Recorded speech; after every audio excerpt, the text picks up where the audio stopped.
Okay, so I'm about to set off for Thailand.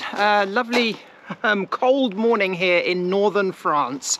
Got about half an hour before I set off, so I've just been loading up the car, getting my backpack ready, which I'm taking as hand luggage. And in my backpack, I'm taking my my Dell laptop, my Chromebook, headphones, and everything I need for the flight.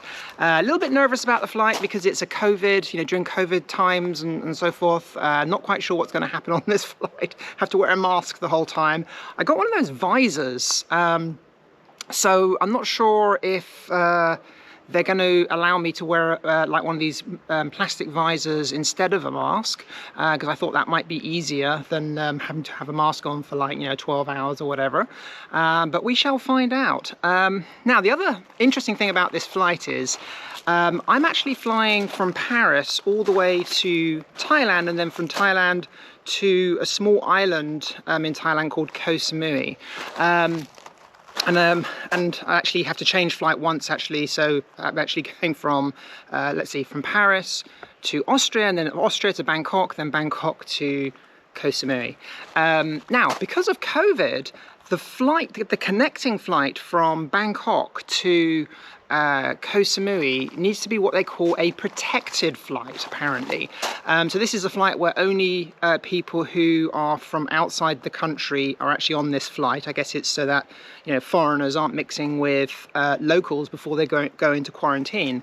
Now, for some reason, my travel agent, who's Go to Gate, when they booked this, they didn't book the correct connecting flight from Bangkok to Koh Samui, and I was told by my hotel that they won't allow me to take that flight, and I have to rebook it to a different flight number, which actually only leaves half an hour later.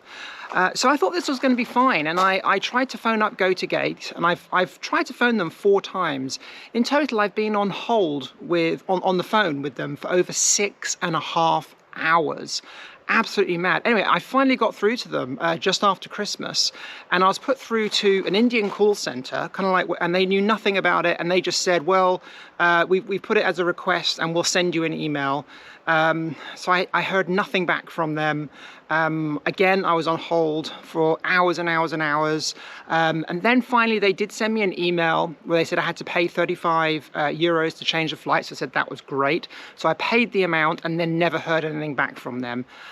Complete nightmare. So technically I've got the wrong flight. Don't use Go to Gate, by the way. So they've actually even sent me an email asking if I want to review them on TripAdvisor, and well, guess what? Yes, I am going to leave them a scathing review, criticizing them because it's been absolutely terrible service. And I even phoned up Austrian Airlines, who the flight is booked with, and they said they can't change it, the travel agent has to change it. So I have no idea what to do. When I get to the airport, I'll see if I can change my flight. But I guess the worst case scenario is when I get to Bangkok, they won't let me continue. So what will actually happen when I get to Bangkok is I'll have to stay 24 hours in a COVID hotel, which I'll probably have to pay another 200 euros or another $200 for, and then scrap the one I've already paid for in Koh Samui, which cost 200 pounds actually. I guess I'll just lose that money. Okay, so we set off in the Tesla, and we're currently supercharging at Calm. Dave's just engrossed in a game of Sudoku. How are you finding the Sudoku, Dave? Annoying at the moment. I can't work out how to put the number into the square. See, the car had a software update this morning, and one of the big new things is it's got Sudoku, so that keeps Dave amused at the superchargers. So yeah, we're going to supercharge once more when we get to Paris. And then Dave's going to drop me. Dave will take over driving then, and then he'll drop me at the airport. The good news is, literally just before we left, I had an email, and it confirmed they've changed the flight. So I actually have the correct flight now to fly from Bangkok to Koh Samui, just in the nick of time. So that's really good. Still, look, don't use Go to Gate if you're going to book a flight. Don't use Go to Gate. They're a nightmare to use. And bearing in mind, I even paid extra to have priority support. So Yeah, there we go. Anyway, it looks like it's all going to be okay in the end.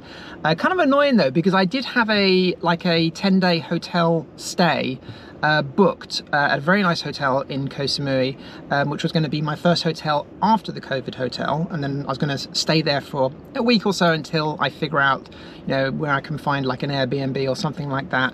And I actually cancelled it because I didn't know if I was even going to be able to get to Koh Samui in the first week or not. So I had to cancel that. So it's kind of annoying, really. So, but anyway, at least it looks like everything's going well. Yeah, so far the journey's going well, and I'll keep you updated.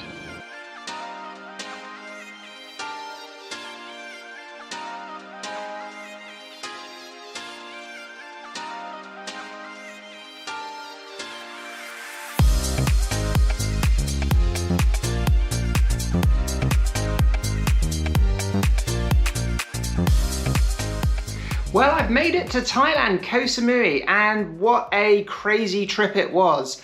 So right from the get-go, I got to Paris, went to the check-in desk, and they told me that my ticket had been cancelled. So you can imagine my heart sunk. So they didn't really know why. And after literally standing at the check-in desk for almost an hour, they still didn't really know why the ticket had been cancelled. But anyway, cut a long story short, they managed to rebook my ticket. So that was a big relief. No, I think it could be something to do with the fact that the flight from Bangkok to Koh Samui had to be changed because of COVID reasons. So my booking agent, GoToGate, they actually changed that booking. And for some reason there was like a computer error, and it somehow cancelled the whole ticket. Anyway, they managed to get me on the flight, and they printed me the boarding passes to get on the flights. I had 3 flights. One flight from Paris to Vienna, and then a flight from Vienna to Bangkok, and then a flight from Bangkok to Koh Samui. So they printed out my boarding cards, except the boarding card from Bangkok to Koh Samui. So they couldn't do that there. I would have to get a boarding pass printed once I got to Bangkok. So no problem, got on the flight, everything okay. The flight to Bangkok was fantastic because there was only about 100 people on this 747 flight, you know, Boeing 747, only about 100 people, completely empty, had, you know, a complete 4 rows to myself. And it's interesting, I very nearly upgraded to business class, and I'm so glad I didn't. And my reasoning for not upgrading was because I thought, well, the flight is probably, because of COVID, it's probably going to be quite empty.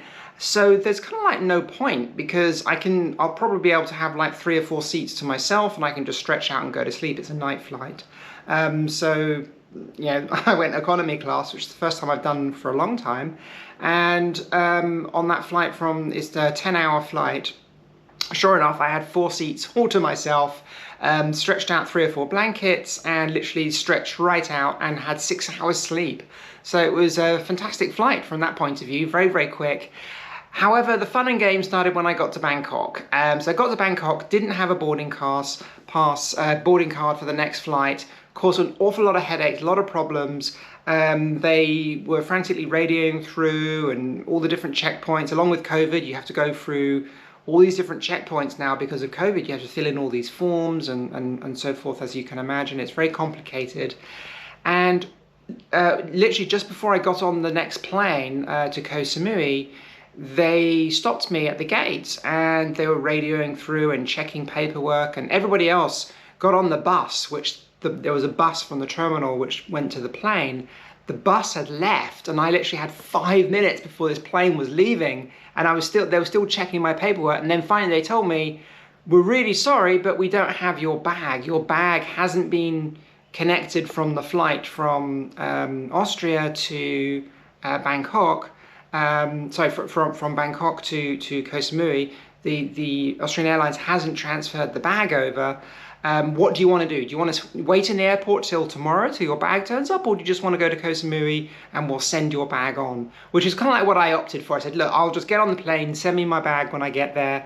I was thinking in my head, look, I don't really care, you know, as long as I can just get to Koh Samui. I don't want to be stuck in this airport. There were no shops open, nothing.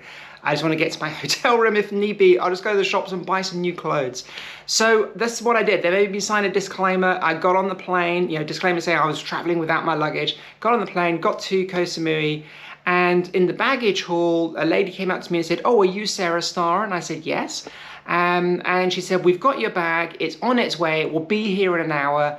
Okay, what we'll do is we'll actually deliver it straight to your hotel." So she actually gave me a receipt. She even gave me her personal cell number and said, "Look, if there's any problems, just give me a ring.